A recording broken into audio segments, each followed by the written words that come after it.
Praise lord అండి. దేవుడికి స్తోత్రం కలుగును గాక. ఒక మంచి మాట మనకు ఆదరణ చేస్తుంది.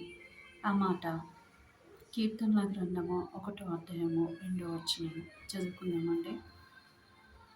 యెహోవా ధర్మశాస్త్రం నందు ఆనందించుచు దీవరాత్రములు దానిని ధ్యానించువాడు ధన్యుడు.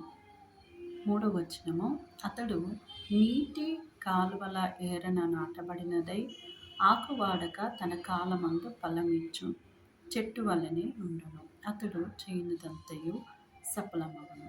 మనం ఎన్నో ప్రయత్నాలు చేస్తాము, ఎంతోమందిని ఆశ్రయం కోరుతాము, సలహాలు తీసుకుంటాము.